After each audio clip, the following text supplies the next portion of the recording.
Really had us talking overnight here. This is how it was in the movie. You remember the movie Jaws, which is celebrating a kind of anniversary as the shark leaps up out of the water. But this is something that happened for real coming up next. And even though we've seen those shark attacks on teenagers in recent days and been so concerned about them, there is a young college woman who came face to face with a shark, escaped unharmed, and Mary Mathias actually kept her finger on the button of her camera and took dozens of dramatic photos of the terrifying encounter, and she joins us from St. Petersburg, Florida this morning. And Mary, it's good to have you with us in every sense of the word. Now you're sitting there, you're fishing, your feet are in the water, and then what happens? Well, I was looking for fish, and we have a big red tide boom. I'm at Egmont Key National Wildlife Refuge. I'm an intern out there with Eckerd College, and I had some time off, and there weren't fish around.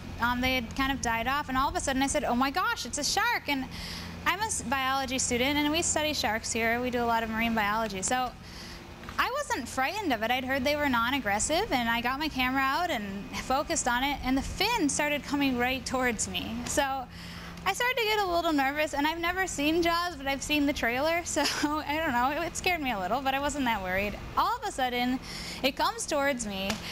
I pulled my legs up onto the dock, and I was so terrified and petrified that my finger stayed on the shutter button of my camera in drive mode, and I just snapped all these pictures without even thinking about it. Well, so the next thing I know, I'm wet, and I have all these pictures that I didn't even realize I'd taken. Wet from the shark leaping. This wasn't just any shark. This is 6 feet, 100 pounds?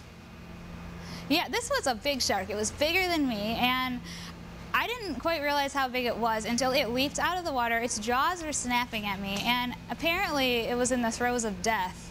So I didn't know that at the time. I just knew this was very unusual behavior for a shark. Well, and I've never seen a shark before. I wanted to ask you about that because, as you said, you are an intern at Egmont Key Wildlife Refuge, and you mentioned red tide. Is the red tide related to the behavior of this shark? And one expert we know thinks that it is. How would that be? It's possible. The red tide poisons the fish. It's a neurotoxin, I believe, and it's an algae bloom that may be affected by pollution. They're still studying what causes red tide, but apparently it's strong enough this year and high enough concentration that it's affecting larger animals. We get a lot of small dead fish, but not usually these large marine animals. So we've had a dolphin and several other large marine animals. Yeah, so as we said, who knew? I mean, one expert has said that if not affecting the animal directly, it could affect its breeding and also its eating habits by forcing it into new areas, and some of them have young women sitting on the pier in them, as we've seen. Hopefully not my toes. Well, has anybody seen a shark in this area before? There are sharks seen every once in a while. This is a time of year they come in to have their pups. It's a migratory time of year, but they're not usually inshore near where humans are. And I'm out at Egmont Key Wildlife Sanctuary every day patrolling the beach looking for sea turtle tracks, and I've never seen a shark. They are there, they live in the ocean, and this is an area where they're common, but not any kind of a threat. And I would say if somebody were to see a shark, you know, observe from a distance. Well, but it was a beautiful shark. So. Yes, well,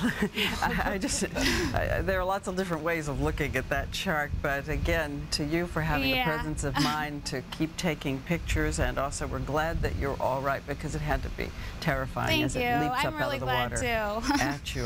Well, we sure are. And have a good rest of the summer examining your sea turtle droppings or whatever it was. Anyway, thanks for joining us.